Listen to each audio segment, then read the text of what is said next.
Hello traders, my name is Przed, I'm Chief Economist of XTB, and today it's my pleasure to host Peter Schiff, well-renowned global investor and asset manager at the masterclass, as a special guest of masterclass XTB conference. Peter, it's my pleasure to have you here. Well, it's my pleasure to be here. I think it's a great opportunity for all XTB investors to get fantastic insight from your side. So let's waste no time and get to the real point, I think, which is being asked by novice, but also many seasoned investors today. We have inflation back. It's 5-6%, not only in US, but also in Europe. It's 5.8% in Poland right now, but it's also rising in Western Europe. And last time around, when we had these inflation rates, investors also had a choice. They had deposit rates at similar or higher levels than inflation. Today, deposit rates are 0% most of the time. In many cases, banks actually are charging for a privilege to store money with them. So the question is, where to hide? Well, first of all, it's not that inflation is back, because it never really left. It was just manifesting itself in ways that people didn't find problematic. But the inflation is the expansion of the money supply. That's literally what inflation means, right? You're blowing something up, you're expanding something, and prices don't expand. It's money supply that expands. But whenever you expand the money supply and you have more money, prices respond by going up.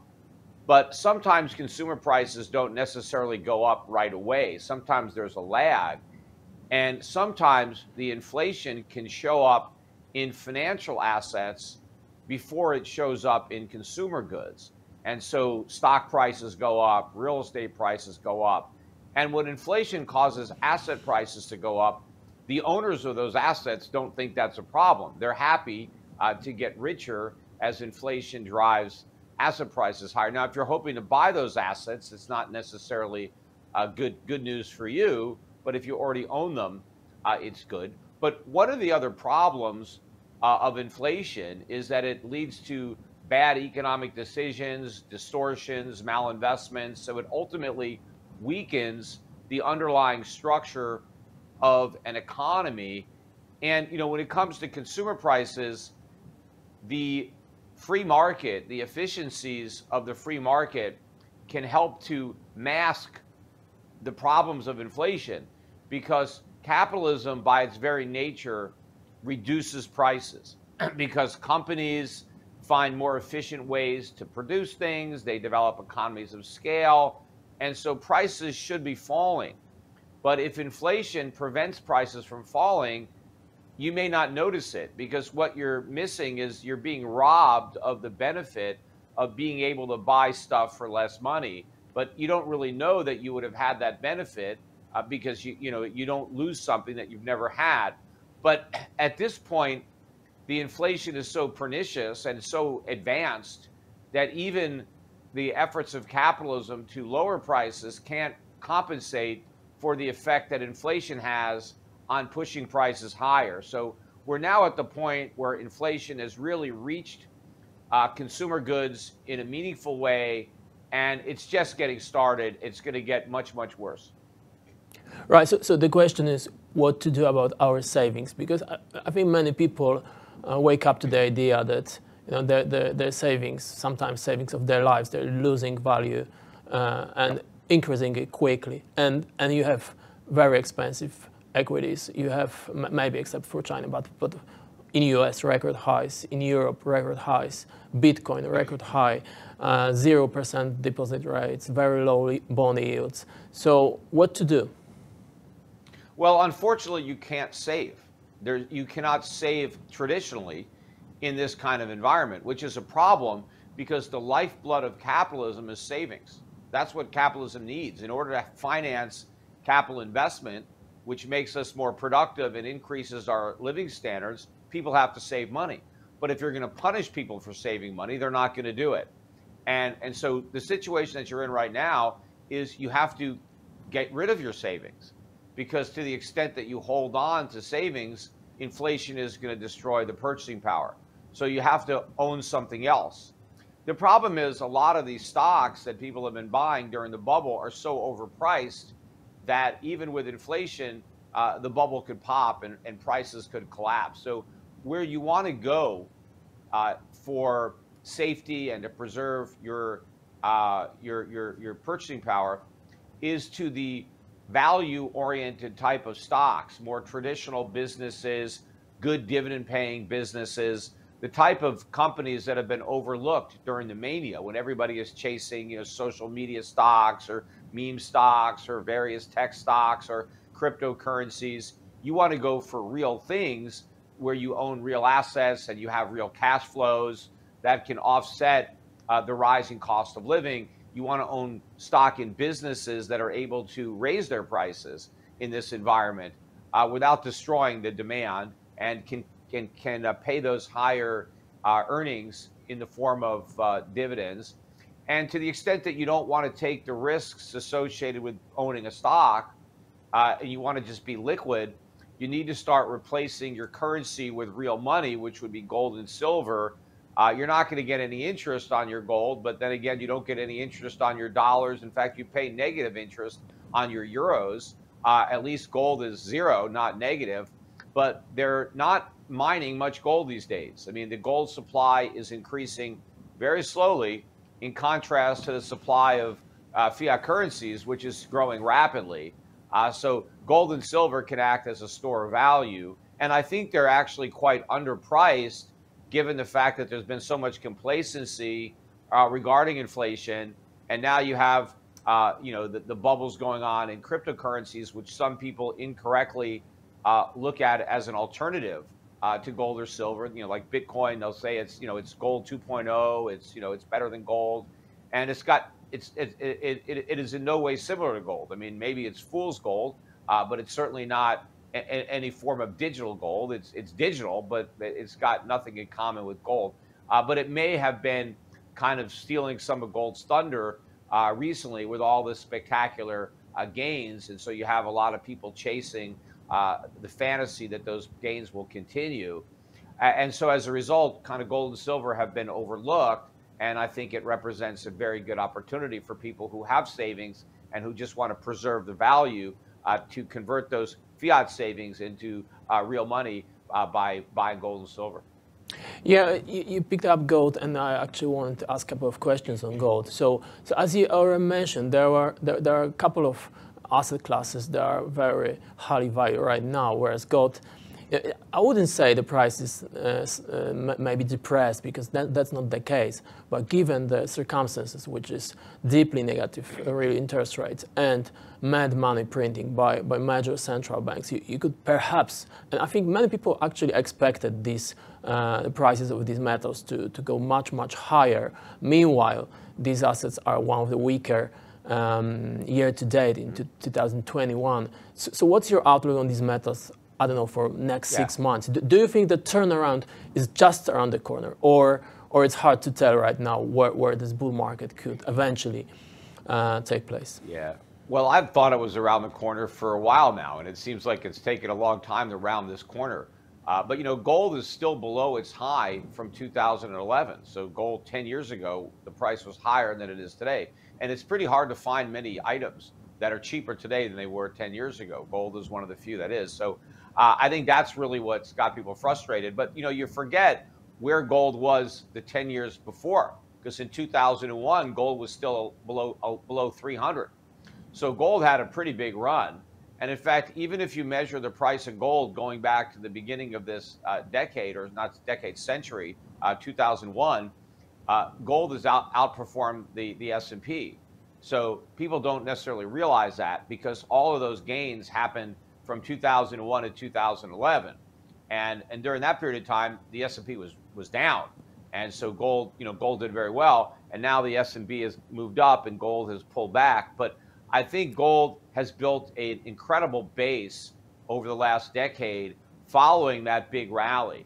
And I think we've now built this base upon which the next phase of this bull market is going to be built.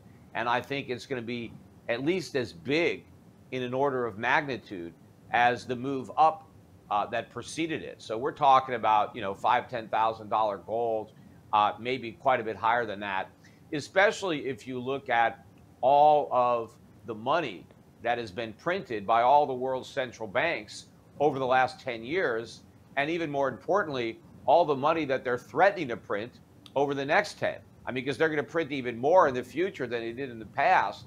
And so gold needs to be a lot higher in price to reflect all this. Yeah. What do you see gold for ordinary investors as a one of asset classes? I mean, you know, if you have equities, if you had, I know you don't like bonds, but let's say you get some bonds, you have equities, and you have precious metals. So what would you say? What should be the structure? I mean, what percentage of the portfolio should go to gold? Because I guess, you know, for many people that are new to investing, I guess the idea of just converting the bank savings into gold could be somewhat intimidating, you know, if you know what I mean. Yeah. So the question is how they approach it. Yeah, well, I mean, the problem with bonds, I mean, as an asset class, bonds have a solid place in a portfolio. The problem is you really can't put them in a portfolio in any meaningful sense now because bonds are so overpriced pretty much all over the world. So you get tremendous risk in these bonds because there's the risk that interest rates go up, in which case the value of the bonds goes down, but there's the greater risk of inflation, which destroys the value of the principal when you eventually get repaid, and also destroys the value of your dividends. But those dividends are rather interest, but the interest is minimal. I mean, if you buy bonds of, you know, decent credit quality, you barely get paid. And in fact, you have sovereign debt with a negative yield. I mean, why would you buy a bond where you have to pay the issuer for the privilege of loaning the money? I mean, it makes no sense. So unfortunately, you can't have bonds. And in an inflationary environment, and we're certainly in the early stages of one of the things that happens is that there's a big transfer of wealth from creditors to debtors. The debtors benefit from inflation at the expense of the lenders. So you don't want to be a lender when there's a lot of inflation that is not already anticipated and built into the price of bonds. Now, of course, the biggest debtors on the planet are governments, particularly the US government. And so the US government has a vested interest to create inflation because it benefits from inflation. And in a number of other ways, it benefits from inflation. So, you know, you don't want to be on the other end of that trade where you suffer while the U.S. government gains. So I would replace what would normally be bonds in the portfolio with higher dividend paying stocks to get income, maybe some precious metals again for stability and safety. And to the extent that you're going to be in bonds, I would prefer some of the emerging market currency denominated bonds where I think there's upside in the currency. And a lot of those bonds, you know, the yields are, you know, they're not great historically, but the yields are quite a bit better than what you're going to get in the major currencies, like, you know, the dollar, the British pound, the yen, euros, Swiss franc, the Scandinavian currencies. I mean, these currencies have no yield at all. Yeah, right. So investors today, actually, they have access to, for instance, the ETFs on emerging market debt. So that could be one of the ideas, putting money in that socket of the portfolio. Before we move on from gold, you said this is the opportunity right now when it comes to the metal. How about mining stocks? Do you think they offer some substitution for a metal, or perhaps you should treat them as another opportunity, or you think it's not the case?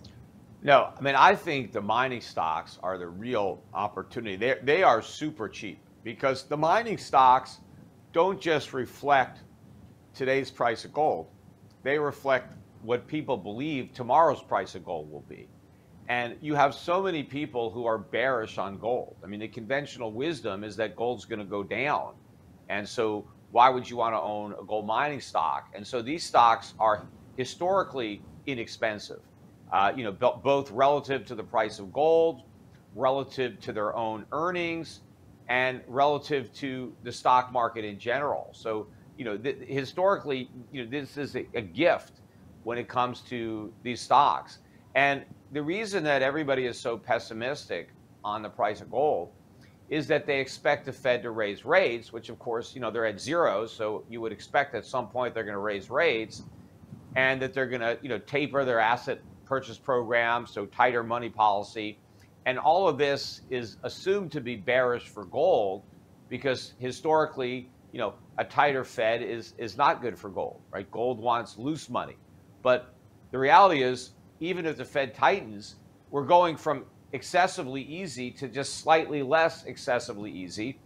Even if the Fed raises interest rates, they're not going to be positive. Even if they nudge nominal interest rates up a quarter point, even 100 or 200 basis points, the yields are still going to be negative. And negative interest rates are extremely bullish for gold, even if those rates become less negative, which is what markets expect. But I actually don't even expect that. I don't believe the Fed is going to fight inflation. I mean, if they tried, they would lose. I think they're just going to surrender. I think the idea that the Fed is going to start shrinking its balance sheet is fantasy. I mean, even if it starts, it's going to stop and it's going to blow it up again, just like it did before. They started the taper when the balance sheet was $4.5 trillion, and they tapered it down to a little under $4 trillion. And now where is it? $8 trillion? I mean, what difference did the taper make? And let's say the balance sheet grows to $9 trillion, and then they taper it back down to $8 trillion or $7.5 trillion, and it blows up to 15 or 20 trillion. I mean, they can never stop this monetary policy. We're addicted to this monetary heroin, and whenever the Federal Reserve tries to even lessen the dosage, the economy goes into withdrawal. Asset prices start to fall. The economy starts to move to recession, and now there's everybody wants more drugs. And so the Fed accommodates. They come back. Oh, we got to cut rates back to zero, even if they raise them. We need more QE. We need more stimulus.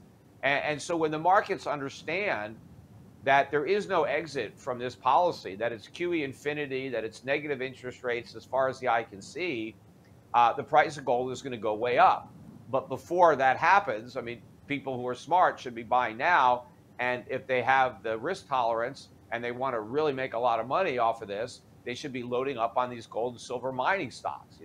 We had managed portfolios here. I have a strategy where we manage for people all around the world of gold mining stocks. We have managed accounts. I also manage a mutual fund. The mutual fund is available just to American citizens, but people all around the world can set up accounts with me at Euro Pacific Asset Management. And together with Adrian Day, we manage these portfolios. And we have a lot of the junior mining stocks in these portfolios. These are the types of stocks that I think are going to go 50x, 100x in a world of $5,000 or $10,000 gold.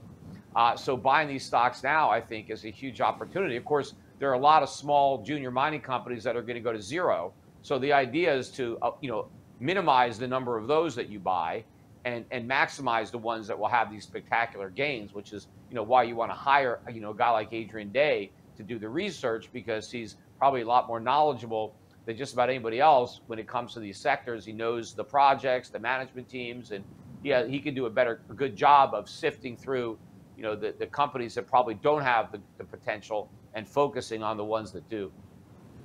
Right. So, yeah, in one of you pick a lot of good points here, especially with the Fed, their intention of fighting the inflation or managing the economy. In one of the recent podcasts said stagflation is here. So I guess many people wonder how does that bode for equities, because obviously this bull market is incredible. Even now, as we're talking, the S&P 500 is very close to recent all-time highs. They just managed to pull back from this very tiny correction, despite all these things: tapering, Evergrande, energy crisis in Europe and China. All these scares were enough for what was 5% pullback on S&P 500. It's mostly erased by now. So the question is, what to expect from stocks going forward? Is this stagflation, which macroeconomically, I agree with you, it's more and more what happens. There is a shortage of everything, and companies are left with increasing prices, and this will perhaps at one point bite the demand side. But the question is, what do you expect? How it's going to impact global stocks? I don't know, within the next 6-12 months. Well, I mean, you got to look at it over a longer time period because stagflation is going to be with us for a lot longer than the next 6 to 12 months. But stagflation, if you look back to the 1970s, was not good for equities. You didn't see that big a nominal decline, but obviously adjusted for inflation, the real returns on stocks were negative. In fact, most of the returns came from the dividends because the real price of the stocks went down. Of course, depending on dividends today won't get you very far because U.S. stocks pay very low dividends. Many of the most popular stocks don't pay any dividends at all. So if you're going to be, banking on dividends for your returns, there's not much here. But I do think that since this inflation is going to be much worse than it was during the 70s, you may see a better nominal performance in the stock market. Although I would be cautious about the very, very high multiple stocks, the stocks that don't really have any earnings and don't pay dividends. Those stocks can still fall a lot in nominal terms. But I think, real businesses, with real assets and income and dividends, I expect those prices to go up. But I do think that relative to gold, for example, 10 years from now, the U.S. stock market will be substantially lower than it is today, regardless of what the price is in dollars. If you try to price it in gold, the market will be considerably lower than it is today. And I think that will probably be true for most commodities. I think if you price the Dow in wheat, soybeans, copper, oil, I think the Dow is just going to be down. I think only when you're pricing it in fiat money, in dollars, you might see a higher price. So I think that this is going to be a decade for commodities, for real assets. And to the extent that you're in the stock market, it's going to be the emerging markets that are going to dominate, not the developed markets. Yeah, you mentioned commodities other than gold. And recently, the energy crisis is one of the big stories that economic media are talking about. And I think many people already feel the heat from it. So the question is, do you think investors should touch on energy commodities? Obviously, the idea of investing in this sector is a bit more complex. You cannot buy them physically most of the time. You can do ETFs, ETNs, futures, and other OTC products. So do you think this is also one of the avenues that could be explored? Well, I mean, for a small part of the portfolio, but there you're more betting on the ability of the CTA or wherever you're using to time the markets and follow the trends. And you could be in with a commodity guy, and he could short all the commodities. You lose money as the price goes up. It depends on the manager. The way I generally get exposure for myself is to own businesses that are in these businesses that actually own the raw materials, and they mine them, they harvest them, grow them, explore for them. And so you can benefit from a bull market in commodities by being a shareholder of companies that are benefiting from that bull market in commodities and that own a lot of these reserves that are now going to be valued at a higher price by the market, and that would be reflected in the stock. But some commodities like gold and silver are very easy to buy and store. So there, it's a good commodity to own. Other commodities, I mean, no one's going to buy wheat and store it in their backyard. I mean, you're not going to have live cattle delivered to your house.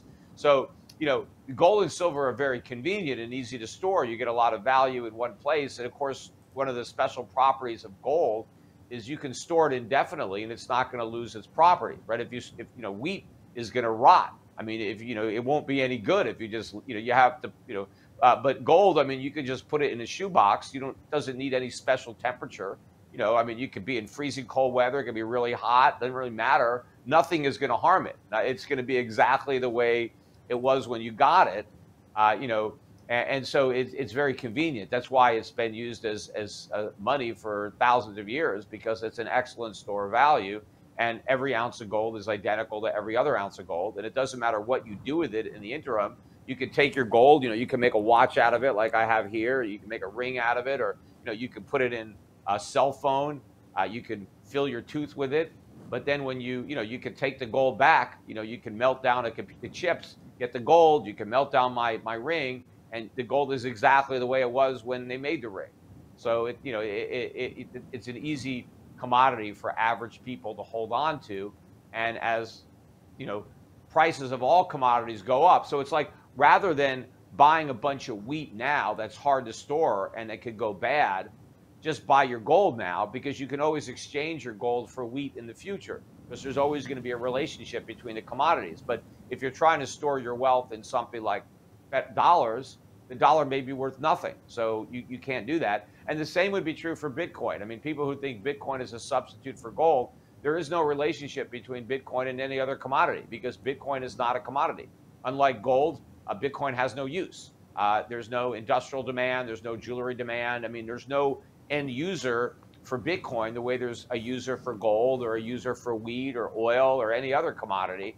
So it can never be an inflation hedge. It's just a speculative bubble. Yeah, the price can go up so long as somebody else wants to buy it because they think the price is going to go up. But the minute the price really starts going down, then there's no more buyers.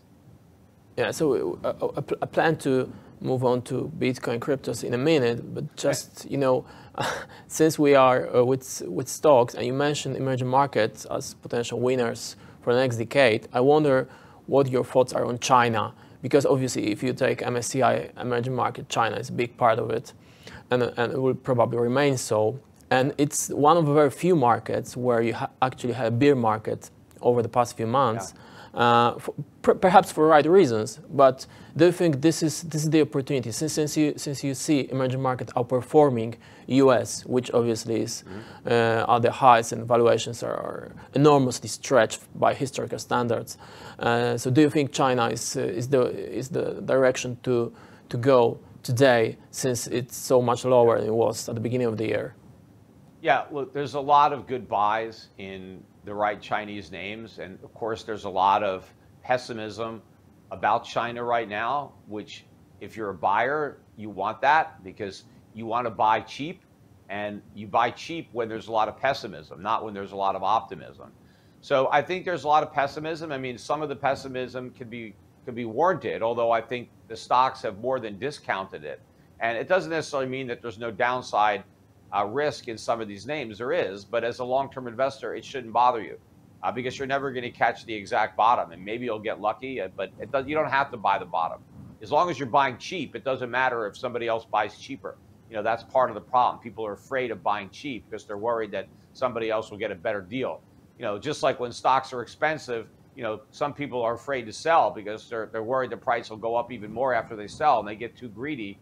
Just make a rational decision. You can buy assets when they're cheap. Doesn't matter if they get cheaper, and you can sell them if they're expensive. It doesn't matter if they get even more expensive. But China is, I think, a good buy. The Chinese economy, there's no question in my mind that this century, this 21st century, is the Chinese century. I mean, China is going to be by far the largest economy in the world, the highest median, per capita incomes. I mean, it's going to overtake the United States. Just look at the demographics in that country, and look at the comparative levels of economic freedom, not political freedom. We have more political freedom in the United States, but looking at economic freedom, looking at the ability of young entrepreneurs to start a business, and looking at overall levels of taxation, regulation when it comes to a small business, and the fact that in China, the public is not dependent on the government. They save for their own retirements. They're not in some gigantic socialized Ponzi scheme we call Social Security. So you have more rugged individuals, self-reliant people that are out there working, earning money, starting businesses. The culture in America is more of a entitlement culture. Government has to take care of me. I don't have to earn anything. I could just kick back and live off of government money. So America is really a shadow of what we used to be, unfortunately. China has a lot more in common with what America had 100 years ago than America has in common with itself. Now, China's not perfect. I mean, there are a lot of things that can be improved there. But look, just go into a Walmart and look around. How much stuff is made in China? That's not an accident that the Chinese are making all this stuff. The Soviet Union made nothing. I mean, no American went to the store in the 1960s and 1970s and there were a bunch of products made by the Soviet Union. Even though it was a big superpower, they didn't make anything. I mean, maybe they made some vodka or some caviar, or maybe you could find a fur coat or something, but they didn't make anything in Russia. They couldn't even feed themselves. We had to subsidize their grain. You know, the Ukraine was the breadbasket of Europe, and then the communists came in, and everybody was starving.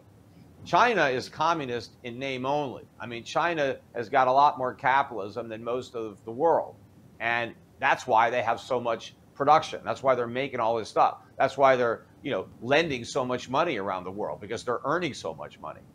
So, you know, China is clearly the emerging power. The U.S., unfortunately, is the declining power. I wish that weren't the case as an American, but that is the case. And as an investor, you know, you've got to recognize what's happening and, you know, put your patriotism aside. I mean, I do what I can to try to help this country understand the mistakes it's making and try to get it to go back on the right course. But my voice is, you know, is drowned out by, you know, millions that have the opposite point of view of me. So, I'm not making much of a difference. I'm making a difference individually. There are a lot of people that I've helped educate, but, you know, the overall American population, I can't really move the needle on, you know, the political winds that are blowing, and they're blowing in the wrong direction in the United States. But you know, so China is going to dominate, and that means Chinese assets are going to be far more valuable. The Chinese currency is going to be a lot more valuable. Maybe one day it'll be backed by gold, you know, and that would make it even more valuable.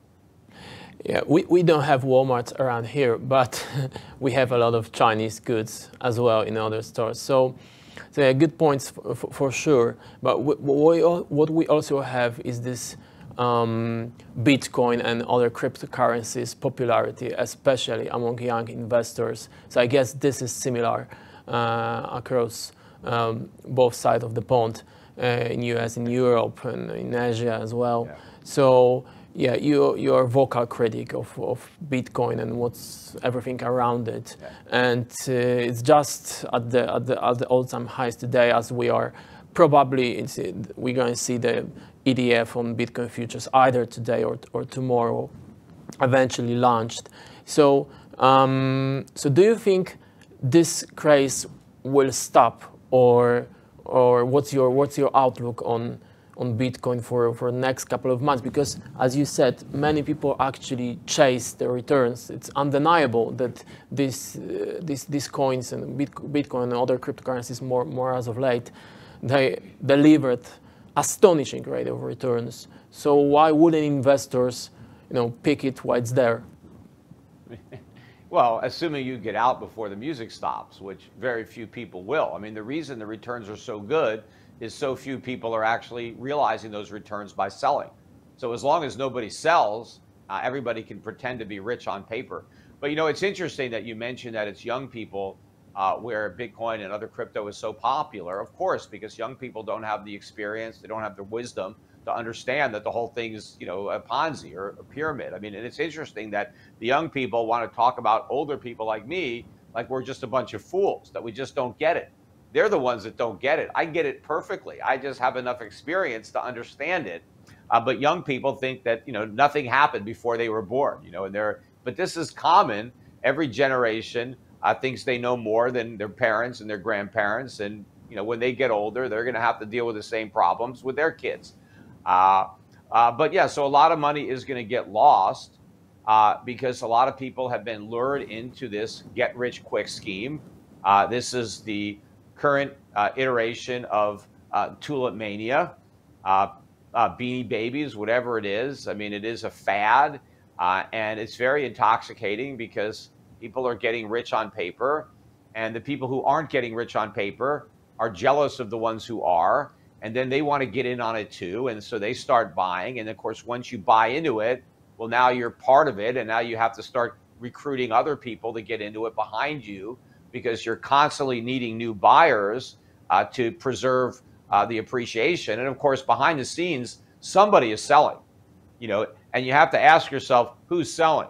You know, and it's most likely the big whales that got in a long time ago that are trying to convince all the minnows to never sell. They're the ones that are selling. And it's not a coincidence that every time there's a major announcement that moves the price of Bitcoin higher, as soon as that news actually materializes, there's a big dump. And I would expect the same thing to happen with the futures ETF. They use the ETF to sucker in a bunch of buyers, hypes it up, and then when the ETF is there, you get all the selling. And people look to profit from the run-up. And unfortunately, a lot of people won't sell, and they'll be left holding the bag, as they would have bought into the excitement, and they would have paid maybe 60,000 or more for their Bitcoin. And the next thing they know, it's back down to 50,000, 40,000. But of course, eventually it's going practically to zero. I don't know when that's going to happen, when the air is finally going to come out of this bubble. But there are a lot of people that own Bitcoin now that have been able to manipulate the market.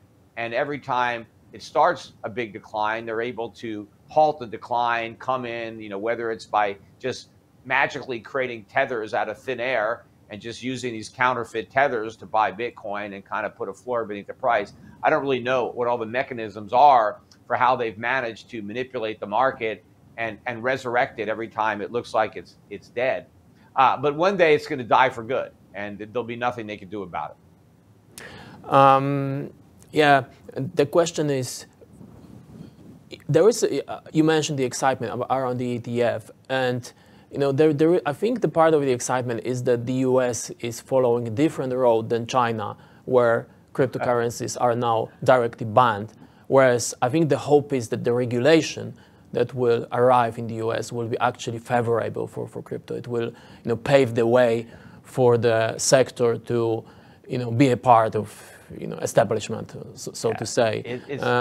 It's actually going to be the reverse. I mean, the regulations are going to maybe be the nail in the coffin, whether people recognize it or not. I mean, the main advantage that Bitcoin had was that it wasn't regulated. I mean, that was the selling point early on, that, hey, it's so expensive to transfer dollars or euros because there's all these regulations, KYC, AML, the banks make you jump through all kinds of hurdles before you can transmit any money. And hey, use Bitcoin. You can get around all that. There's, it's frictionless. You don't have third parties. You don't have all this regulation. But the minute you introduce the same regulation into cryptocurrencies that you have in banking, and now all of a sudden, all these transactions become much more expensive every time you want to do something with Bitcoin. In fact, I think it'll be more expensive. And it already is expensive to transact in Bitcoin. That's why nobody does. Everybody just uses Bitcoin to speculate. It's like, you're gambling with it. That's the main use for it, is to bet that the price is going to go up. But the more and more regulation that comes into it, the actually less economical or viable it is to actually use Bitcoin. And if Bitcoin doesn't have a use, then it's not a store of value. Because if you can't do anything with the Bitcoin, then what value are you storing? There is no value to store. And so the regulations will destroy any value it might have had. And of course, the initial value too was for illicit transactions. If you wanted to buy something on the internet and you didn't want anyone to know about it, using Bitcoin was a way to do it. That's increasingly more difficult now. And if you take away the ability of criminals to use Bitcoin, well, then who's going to use it? I mean, I know they say, oh, the criminal use is very small. That's because everybody is using it to gamble. But if you take away all of the trading in Bitcoin, that's just by speculators, I still think that people that actually use Bitcoin to buy something, I think the percentage of criminals that are using Bitcoin is very, very high. When you just look at the small number of transactions that are related to an actual purchase of goods or services, right? You can't look at all the gambling transactions, because that's almost all of them. Yeah, Peter, we discussed gold a lot today, and so perhaps let's end with precious metals in general. What do you think about the other less famous ones like palladium and platinum? Are they as good as gold from your perspectives, or do you think them as somewhere inferior? Well, they have different use cases than gold, different properties. I mean, but there's certainly a number of precious metals that distinguishes them from the majority of the metals that are not precious. And some of them are scarcer than gold and have higher prices than gold. But you know, gold has been the monetary metal of choice for not only hundreds but thousands of years, and those metals have been around too, and they don't really function the way gold does. So I think that to the extent that you want to have a metal that will be a good store of value and a substitute for fiat currency, you don't need to reinvent the wheel. Just go with the precious metals that historically have been selected for that purpose, and that would be gold and, you know, to a lesser extent silver. And those are really the metals that have been associated with money. They've been used as money. I mean, in the United States, I mean, we were on a bimetallic standard, we were on a gold standard, and we used silver coins as legal tender too for quite some time in the States. And, you know, I think the world is going to return to a gold standard. I think the fact that we haven't been on one for so long is an aberration. It's the exception, not the rule. For most of history, you use real money. There have been experiments with fiat money. They've all ended in disaster. This one will be no exception, even though it's a grander experiment because it involves the entire world, but it's going to fail just as spectacularly as all the other experiments in just individual countries. And the world will find its way back to gold. And but the key is to, you know, you get there first. Don't wait for everybody else to wake up. And yeah, the cryptocurrencies will just be a fad. I mean, who knows? I mean, I'm sure they'll still remember them in 50 or 100 years. Just look, we remember tulip mania, and how many centuries ago did that happen in Holland? So I think this is a very interesting phenomenon. I don't think it'll be forgotten. I think it'll be one in the textbooks, investing textbooks. And, you know, when they talk about the popular delusions and the madness of crowds, I don't think you'll ever be able to do that without including cryptocurrencies or NFTs or any of this nonsense that is related to this current bubble. Peter, thank you very much for your opinions. I think you shared some very strong ones with XTB customers today, so much appreciated. It's been a huge pleasure to talk to you. So thank you once again. All right, thanks for giving me the opportunity to speak with your group. Thank you. Have a great day. Bye. Okay. You too.